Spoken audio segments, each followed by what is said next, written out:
First function అప్పుడు చెప్పాను, ఇది ఏదో మామూలు వైబ్రేషన్ కాదండి, వేరే వైబ్రేషన్ ఇది వెళ్తానే ఉంటుందని. నేను స్పెయిన్లో షూటింగ్కి వెళ్ళి షూటింగ్ నుంచి ఎర్లీ మార్నింగ్ లొకేషన్ షిఫ్ట్ అవ్వాలండి. నైట్ 10 o'clockకి అక్కడ రెస్టారెంట్లన్నీ క్లోజ్ అయిపోతాయి. ఒక గ్యాస్ స్టేషన్ దగ్గరికి వెళ్ళాం, 9:45 అయింది. నేను దిగి పరిగెట్టి లోపలికి వెళ్ళి 10 o'clock క్లోజ్ అంటది. అంటే ఈ హ్యాండ్కి స్టఫ్ ఏది దొరికితే అది, నట్స్ లాంటి ఏదోటి తినేద్దాం, కనీసం భోజనం లేకపోయినా ఇక్కడ అలా తీసుకుంటున్నాం. ఆవిడ లేడీ పెద్దవాడు ఉన్నారు అక్కడ, సారీ క్లోజ్ అన్నారు ఆవిడ. థ్యాంక్ యూ అండి, 2 ప్యాకెట్స్ అని ఉన్నట్టు తీసుకున్నాను. తర్వాత సెట్ చేస్తున్నామండి నియర్ బై రెస్టారెంట్లు ఏమో ఉన్నాయని. కబాబ్ పాయింట్ అని ఒకటి ఉందండి.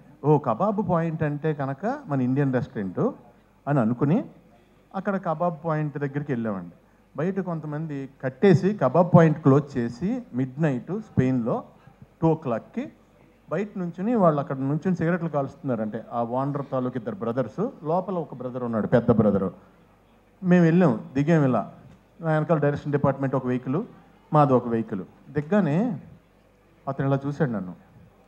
అది నేనేంటి, స్పెయిన్ ఏంటి, అర్ధరాత్రి 2:30కి ఇలా చూశాడు. చూసి లోపలికి వెళ్ళాడు, ఫోన్లో ఆన్ చేశాడు. పుష్ప ఇంటర్వెల్ బ్లాక్ తీసుకొచ్చి చూపించాడు నాకు. తూ అయినా బై తూ అయినా అని. అది ఎవరిదంటే రెస్టారెంటు, అది Pakistani people restaurant in Spain. ఒక అర్ధరాత్రి నన్ను చూసి వాళ్ళు ఏమేమి ఐటమ్స్ వండగలరో అన్ని ఐటమ్స్ వండి నాకు, ఆదిత్య రవిచంద్రన్ డైరెక్షన్ డిపార్ట్మెంట్కి, డైరెక్టర్కి, అందరికీ నేనేంటంటే వాళ్ళందరూ తింటున్నారు, వీళ్ళందరూ వాళ్ళ ఇంట్లో వాళ్ళని లేపేసి వీడియో కాల్ ఇచ్చారు నాకు. నేనేమో పాకిస్తాన్లో నాకేమో హిందీ రాదు, ఉర్దూ రాదు. నమస్తే G, thank you G, Phir మిలేంగే G, ఏం మాట్లాడుతున్నా నాకే తెలియలేదు. అప్పుడు పక్కన ఆకలేస్తుంది. సో డార్లింగ్, అంత దూరం రీచ్ అయిపోయింది. ఎక్కడికి వెళ్ళినా నన్ను చూస్తే పుష్ప. ఈ మాట నేను ఎందుకు చెప్తున్నానంటే, నేను ఫస్ట్ హైదరాబాద్ వచ్చినప్పుడు విలన్గా చెయ్యాలని బాజీగర్లో, డర్లో షారుఖ్ ఖాన్ ఆ బ్లడ్ నోట్లో వేసుకున్న పోజులన్నీ పెట్టి దిల్సుఖ్నగర్ స్టూడియోలో ఫోటోలు దిగాను, కత్తెది పట్టుకుని. ఫోటోలు అంటే దిగిపోయాను, కానీ నేను ఎలా చేస్తానో అలా ఎవరికీ తెలియదు. సో అన్నీ చూపిస్తుంటే నేను మామూలుగా ఎంటర్టైనర్ని, అందుగురించి ఎవరోనే అవునా ఓకే తర్వాత కలువమ్మా అన్నారు. అలాంటిది నువ్వు అంత పెద్ద డైరెక్టర్ ఉండాలి, ఈయన అంత పెద్ద స్టారు, అలా వైకుంఠపురం సినిమా తర్వాత ఈయన హీరోగా చేసే మూవీలో ఎంత ధైర్యం ఉండాలి ఒక కమెడియన్ విలన్గా తీసుకోవడం అంటే కష్టం అది. ఎందుకంటే ఒక పర్సన్ ఇక్కడ ఒక జన్మ తీసుకున్నప్పుడు అతనికి బతికుండగా పునర్జన్మ ఇవ్వడం కష్టం. అది ఎవరి వల్ల అవ్వదు, దానికి చాలా గట్స్ కావాలి. దాన్ని అంత స్టార్ అయ్యుండి ఆయన సపోర్ట్ చేసి నమ్మి సీన్ చేస్తున్నప్పుడు ఫస్ట్ డే వచ్చానండి, నిజం చెప్తున్నా.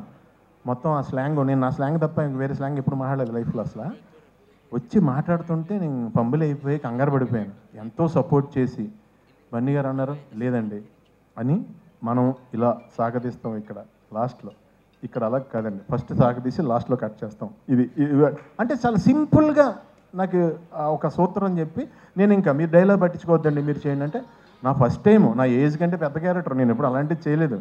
సో నెతుక్కుంటూ నాకు నిజంగా డార్లింగ్ ఈ రోజునే నిజం చెప్తున్నాను, తమిళ్, కన్నడ, మలయాళం అందరూ టూ మచ్ ఆఫ్ రెస్పెక్ట్ ఇచ్చి చాలా మంచి క్యారెక్టర్లు ఇచ్చి నువ్వు ఇచ్చిన పునర్జన్మ జెండా వాళ్ళందరూ కూడా కంటిన్యూ చేస్తున్నారు. చాలా చాలా చాలా థ్యాంక్స్.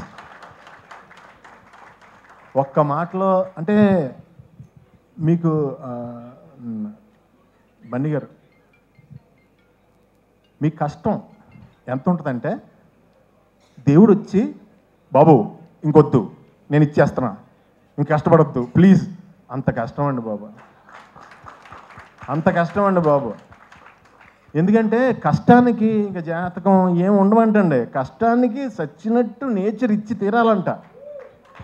మీరు ఆ కష్టాన్ని నమ్ముకున్నారు, లేకపోతే ఇక్కడ కూర్చుని ఆల్ ఇండియా రేంజ్లో బిగ్గెస్ట్ ఫిలిం కొట్టాలంటే నిజంగా ఎంత కష్టపడాలండి. It's impossible actually. మీరు అందరూ కలిసి పాసిబుల్ చేశారు. మీరు మీ కష్టానికే ఎప్పుడు మీకు దేవుడు 10 ఇంతలు న్యాయం చేయాలని మనస్ఫూర్తిగా కోరుకుంటున్నాను. ఫైనల్గా ఒక లైన్లో ముగించేస్తాను. Darling,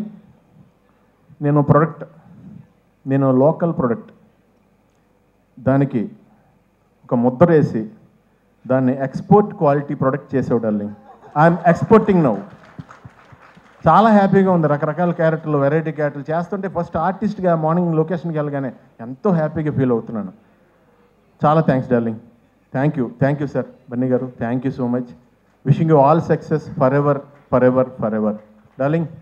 all the best. Wishing you all success forever forever forever. మా డాడీ అక్కడే ఉన్నారు, మీ డాడీ అక్కడే ఉన్నారు. ఆయనకు కూడా ఆయనకి థ్యాంక్స్ చెప్పమని చెప్తా. ఓకేనా? Love you. ట్రై చేయలేదు, అనుకుంటే కక్కేసాను అంతే. తెలుసండి, మనసు పొరల్లోంచి ఆటోమేటిక్గా వచ్చింది, అర్థమవుతుంది. Thank you so much.